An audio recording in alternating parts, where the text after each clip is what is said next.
This is Ian Cameron for Sportsbook Review, taking a look at your MLB Overnight Lines look ahead to the games on Friday, July 22nd.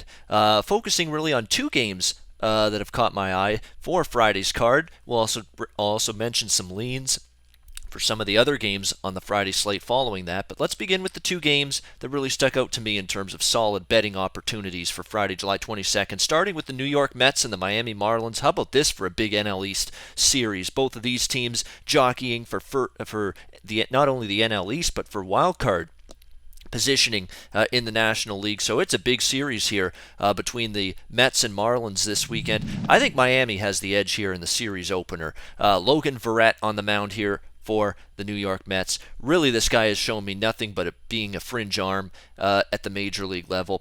To be honest, the only reason Verrett is in this rotation is because of Matt Harvey's season-ending shoulder surgery. That's a big reason why he's still in this rotation, because really he hasn't really performed to the level of a guy that probably deserved, that you would think deserves a spot in this rotation. Verrett has allowed 21 runs in his last 24.1 innings. The Mets haven't exactly been winning games with Verrett on the mound. They're 2-5 in his 7 starts, including 1-4 in his last 5 road starts, 0-3 in his last 3 starts overall. You know, he does have actually good numbers in the past against the Miami Marlins, but I like the way this Miami lineup is hitting. Marcell Ozuna has been fantastic this season. Giancarlo Stanton finally starting to swing the bat a bit better. You know, definitely guys on this lineup have been in pretty good form for them in terms of swinging the bat, and definitely should be able to have some success here against Logan Verrett, who also hasn't been pitching deep into ball games. And the New York Mets in middle relief can be a little bit leaky in terms of giving up runs. So I think it'll be an advantage here for the Miami Marlins. And on the flip side, you know, this lefty for the Marlins, this young lefty, Adam Conley, he's really shown some promise for this team. And right now, he's in great current form, probably pitching right now as good as he's pitched at any point in his major league career. He's allowed just 4 earned runs on 11 hits in his last 17 innings of work, 5 walks to 18 strikeouts. That's a ratio you like to see over those last 3 starts. And in fact, Miami is 5-1 in Conley's last 6 starts. So they're winning at a pretty good clip right now when Adam Conley, the southpaw, takes the mound for this Miami team. And let's not forget, if this game is even close in the latter stages, and I think Conley can pitch well enough to mow down the Mets bats. He's got a tremendous track record. Adam Conley against the Mets shut them down in 2 previous starts, so I think he can have a good outing here. And if this game's close late, you got to like this Miami bullpen right now. This is probably as deep and as strong a bullpen right now as there is in baseball, to be honest with you. This new look and improved Marlins bullpen, they've got tons of great strong arms they can throw at you. Mike Dunn, you know, this Kyle Barraclough guy can get the job done. And they have 2 legitimate strong closing options to save games for them right now. Fernando Rodney, inexplicably, has had a turnaround season. He's been fantastic this year in relief.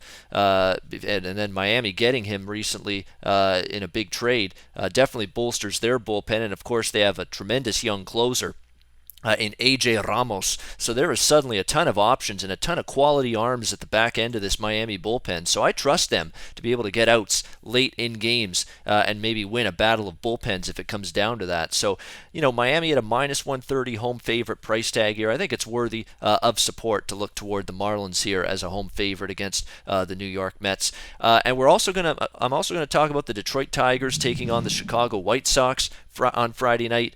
You know, Detroit's sitting around a -140, -145 road favorite in this game. This is road chalk worth laying. I don't go out of my way to lay big prices, especially on the road, very often. This is a road chalk worth laying, in my opinion here. Detroit Tigers facing just an absolutely downtrodden White Sox team. Really on reeling at this point in time are the Chicago White Sox. They've lost 6 of their last 7 games. How about the 2 of the losses they had in Seattle against the Mariners? I mean, they blew a 3-0 lead, lost it in the 9th inning, 4-3 in one game. They have a big lead against King Felix Hernandez yesterday on Wednesday, and just can't get the job done. I mean, the bullpen blows it. And Seattle ends up coming back to win in walk-off style in extra innings 6-5. Another brutal, demoralizing loss for the Chicago White Sox team. They sure seem to be leaning toward being sellers. There's a lot of rumors now and reports coming out. The White Sox now are going to wave the white flag. They're going to be looking to sell at the trade deadline, and the players pick up on that kind of thing. When the players are starting to see that you're giving up hope, that's really when morale can drop to a new low within a clubhouse. And we could see that right now with the Chicago White Sox team. Confidence is down. They realize they're falling out of any realistic hopes of, a wild card spot, certainly of the division, the way Cleveland's playing right now in the Central. So, now the rubber meets the road and you realize, hey, we're going to miss the playoffs again. Where's that motivation to keep plugging away and playing your best? That focus going to come from for the White Sox now the rest of the way? I'm not sure.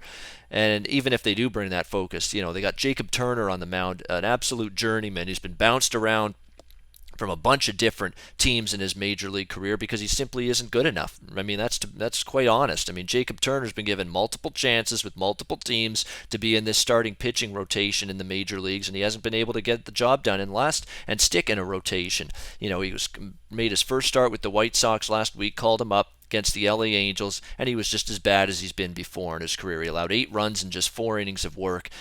Turner, I don't trust him to shut down this Tigers lineup. Tigers lineup really underwhelmed in their series against Minnesota this week, but I think they're going to get back on track here against Jacob Turner, who was just brutal in that first start for the White Sox against the LA Angels.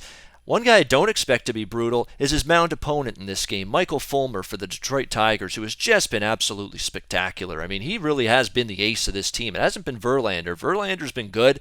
I'd argue Fulmer's been even better for this Detroit Tigers pitching rotation. I mean, Fulmer's been consistent, steady all season. How about the fact that he's allowed 2 runs or less in 10 straight games? 2 runs or less in 10 straight. That is phenomenal. Detroit's been winning consistently with Michael Fulmer. 12-2 in Fulmer's 14 starts on the mound this season. 8-2 in his previous 10 road starts. And I think he's going to shut down this White Sox lineup. This will be the first time that Chicago sees Michael Fulmer. A White Sox lineup that's been absolutely putrid coming out of the All-Star break and even going into the All-Star break. Not swinging the bat at all. White Sox have scored just 15 runs in their last 7 games combined. That's barely over 2 runs per game. That's not going to get the job done. That's not going to win you a lot of baseball games. So I see Detroit at a minus 140 price. That to me is a rare road chalk price of that, scale that I think is worth laying. I'm going to lay it here with Detroit on the road against the Chicago White Sox, who really are looking like they're tapping out. They've lost hope. They don't have a good starter here on the mound in Jacob Turner. Major pitching edge it should be for Detroit, so Tigers should get the job done. All right, let's take a look at briefly a couple other games for Friday. Bradley and Straley, Arizona and Cincinnati. I lean to that game going over the total.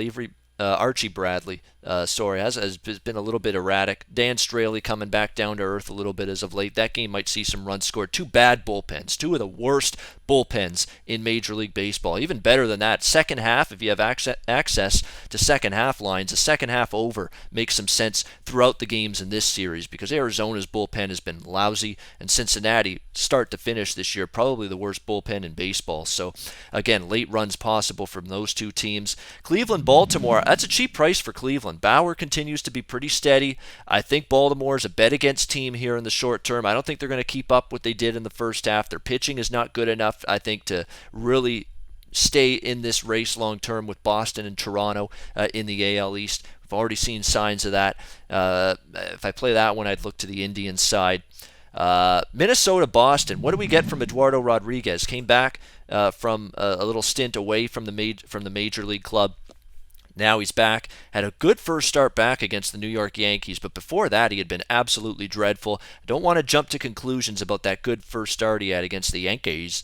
Let's see if he can back it up with another good one here against Minnesota at Fenway Park, where he has got a lousy ERA. He's got an ERA over 7 at Fenway this year. So I'm not trusting Eduardo Rodriguez just yet. He had a good start against the Yankees. He's going to have to keep that up. Also lean to the I was looking at that game actually over the total because Boston's been swinging a hot bat. They should hit Gibson here, but what do we get from Rodriguez? That's the X factor. So 10.5, tough to get involved, but lean over still with that game. Angels and Astros, kind of like Shoemaker as an underdog, but Houston playing really good baseball, making a big charge at Texas for first in the AL West. They could overtake the Rangers pretty soon as far as I'm concerned. And speaking of the Rangers, Yu Darvish and Danny Duffy, to wrap up this video, Yu Darvish, to me, I'm always concerned with backing guys coming off the DL and basically, how they're going to perform. But you see what Yu Darvish did 5 days ago, first start against the Chicago Cubs. 2 runs allowed in 4.1 innings. His pitch count got up there. That's a concern. But overall, he's a guy that's been able to pitch pretty well coming off a stint on the DL. So I think he's going to be a little bit more sharper here than he was against the Cubs, taking on this Kansas City team. That's a bad 2 losses out of 3 to the Cleveland Indians. Kansas City needs every win they can get. We'll see if they can dig deep here with Danny Duffy on the mound. Danny Duffy did not pitch well last year against Texas, allowed 6 runs in 3.2 innings of work. Got to wonder, Royals have a lot of issues, a lot of injuries. Starting pitching top to bottom hasn't been good enough. We'll see how Yu Darvish fares here if he can pitch deeper and be a little bit more economical than he was in that first start against the Chicago Cubs a few days ago. All right, that's going to wrap it up for my look at MLB Overnight Lines for the games on Friday, July 22nd. I'm sports handicapper Ian Cameron for Sportsbook Review. Always on the go? Bet365 has one of the top mobile platforms in today's market. Sign up today and don't let your busy life keep you out of the game.